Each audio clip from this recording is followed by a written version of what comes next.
Hello and welcome to lesson number 3 in Unit 1 Linear Systems in our grade 10 academic math class. This is solving linear systems of equations using graphs. So far in the unit we've reviewed how to graph using 3 different methods. We looked at the different ways that two lines on a coordinate plane, so a linear system, how the 3 different ways that they can interact. And today we are going to begin the process of solving linear systems. The first method we're going to use is graphing. And I want you to recall that solving a linear system means finding the point of intersection of these two lines. So those two lines, of course, will only cross in one place. It's a unique solution. We're going to find it graphically today, which means graphing. So we're going to start with a little recall of the 3 methods that we learned for graphing a line. They are table of values using the x and y intercepts as well as the slope y-intercept form. So we're going to move right into example A, and it says, given y equals 2x minus 8 and x plus y equals 7, find the point of intersection. Pretty straightforward. We're going to graph using 2 methods just to kind of keep our practice up a little bit. So we are going to, with our first equation, the most obvious one is to use the slope y-intercept form since it's already in that form, where we have an m value equal to the coefficient in front of the x term, which is 2. And we have a b value, which is the constant term, which is negative 8. So let's graph that. I'll keep going with green here. So we're going to start by popping that on at negative 8. That's our y-intercept.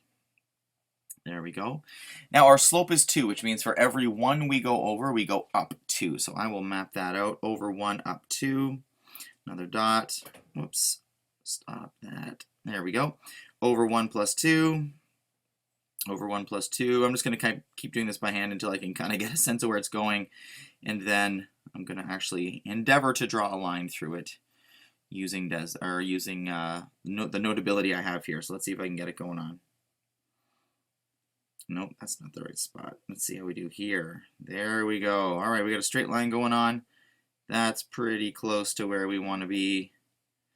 Good enough.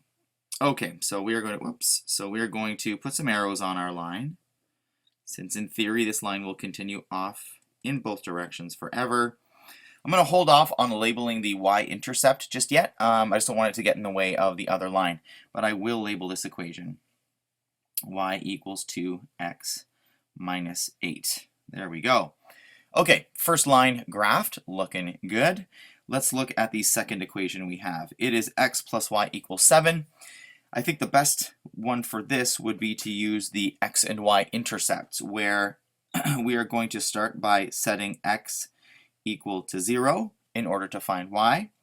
So we are going to set x equal to 0. We have y equals 7, so that's y equals 7. So the first point then would be 0, 7. That is our y-intercept. Let's now have a look at setting y equal to 0 in order to find our x-intercept. So we have x plus 0 equals 7, x equals 7. That was pretty straightforward. So our point then will be 7, 0. So there are our 2 points. Let's put those on the graph. So 0, 7, that's up here somewhere. 4, 7, there we go. And we are going over here to, I think it was 7, 0. Yep, 7, 0, that's over here. I will do my best to draw a line through these. See if we can't make it all the way through, most of the way through the graph. That's pretty good. Let's get some arrows on the end here. I'm going to label this while I'm just sitting here because the other line was not in the way at all. And let's get an arrow on there, and we will label our x-intercept as well. That was 7, 0. And let's change up colors here, and we'll get those other 2 labels on. So the x-intercept of our first graph was 4, 0. And the y-intercept was 0, negative 8. All right, so we have, oh, and I forgot to label the equation. Let me get that on there. X plus y equals 7. Please and thanks. X plus y equals 7. That's the purple one. Okay, so we're looking for the point of intersection, the place where these 2 lines cross. Here we go. I'm going to change up my color again. So whenever you are given a coordinate plane to solve a linear system graphically, you're going to want to sketch both graphs using one of the methods or a particular method if you're directed to do so.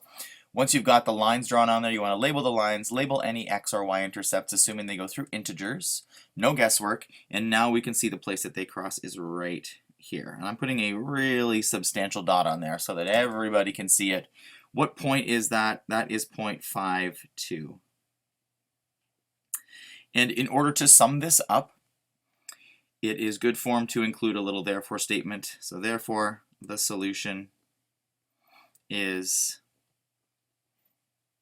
5, 2. There we go. That is a wonderful solution for a linear system. This is if you're given it straight up. What if it's mixed into a word problem? Let's have a look at part B. It says, Tools R Us rents snowblowers for a base fee of $20 plus $8 per hour. XYZ Rentals rents them for a base fee of $12 plus $10 per hour. What is the point of intersection for these linear relations, and what does this solution represent? Okay, so we're building a little bit more into this question. It's more than just finding the place where these two lines cross. It's also about interpreting what that solution means. So fortunately for us, the let statements are already happening, which is nice. We have let Y represent the total cost of the rental in dollars, so we got our units, and let X represent the amount of time for the rental in hours. So I'm going to zoom out here, and I'm going to give you a chance not so much to copy down what is clearly going to be a table of values that we're working on, but just some of the information that you see here in this graph grid. If you've printed off the page, you can start it on these labels. If you haven't, I would start sketching it out a little bit, or maybe tackle it in Desmos if you're so inclined. But we want to make sure that we notice that our horizontal axis, our x-axis, is our independent variable, and that is time in hours, and that our dependent variable on the y-axis is the rental cost in dollars, as described in our let statements. You'll also notice that down in the corner here we've done the little zigzag. The little zigzag is sort of like a, hey, nothing really exciting happens until about 12. So we've just zoomed in sort of on the important part of the graph. So I want you to sort of know that as well. So take a second, hit pause here, come on back when you're done, and we'll start to fill in our tables of values. Okay, you're back. Let's get some graphs going on here. So I'm going to do this. Again, I'm going to do it with some different colors. I'll stick with light blue here.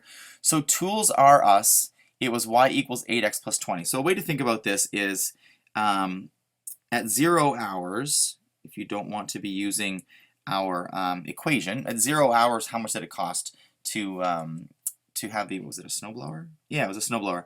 So at 0 hours, how much did it cost to have the snowblower? Well, it cost just $20. At 1 hour, it cost the original $20 plus $8 for that first hour. So that gets us to 28, 2, 3, 4, maybe 5. What did we have on the scale here? Oh, all the way to 6. Okay. Let's get 6 going on here as well. So we now have 2 hours. So that's another $8 is going to be added on here. So that's going to be 34. Is that right? Where's my brain? Let's see, 8 and 8 is 16, so it should be, sorry, it should be 36. There we go. Now the brain is happening.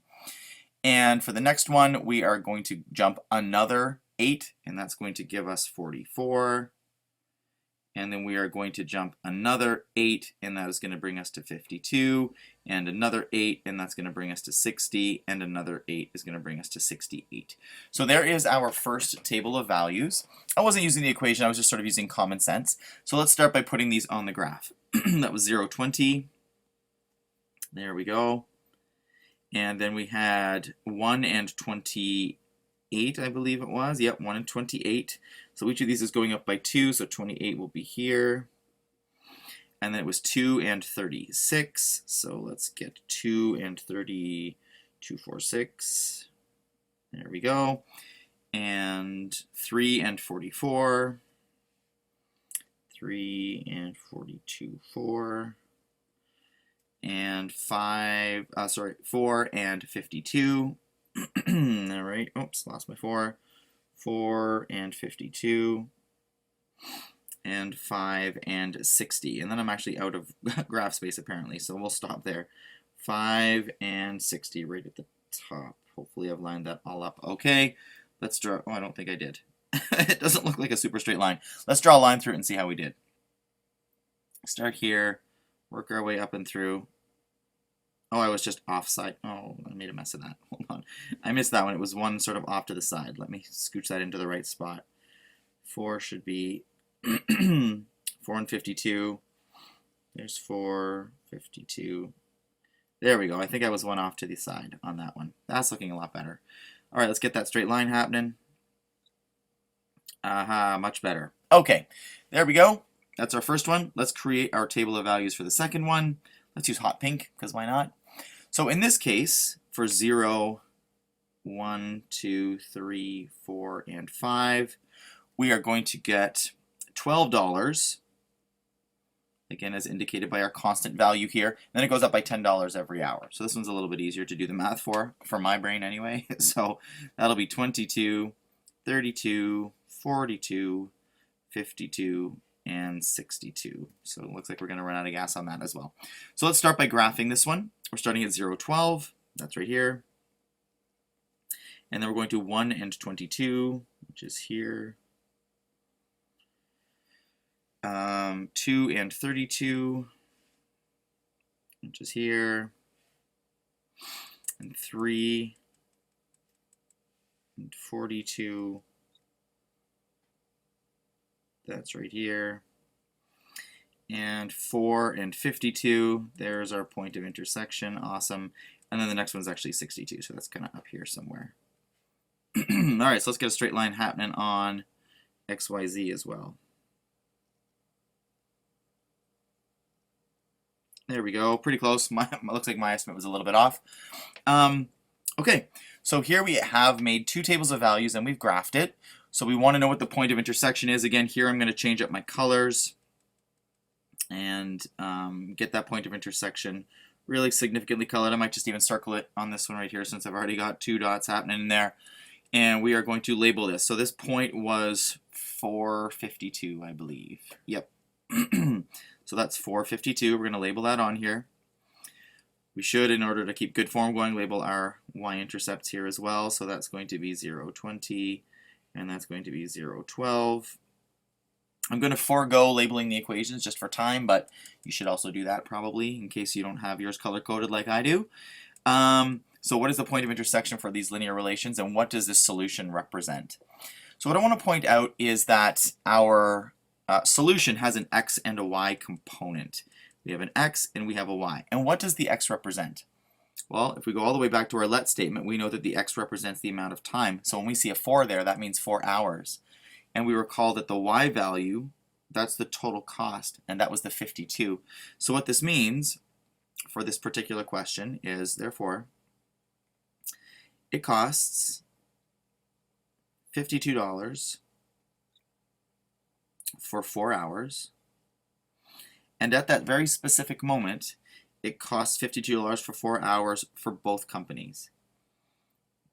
And that's how we interpret a question like this, is that at this unique moment, both companies, for the same number of hours, cost the same. And that's really all there is to interpreting this. I like to look at the x, y as we've in our solution using the variables that we've defined in our let statements. That really helps out. Also, our homework is here listed at the bottom. I want to point out there's a couple of different notes that I made here. The first is that when I talk about eliminating fractions, if you recall back into Unit 0, we did that by multiplying, finding the lowest common denominator and then multiplying every term by it.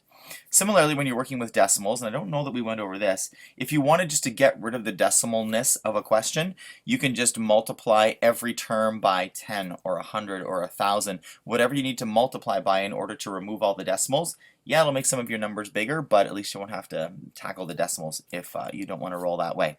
So good luck with the homework. That was lesson 3. If you have any questions, email me, do a drop-in in class, come see me in person, whatever it is. Good luck with the homework, and we'll see you in lesson number 4.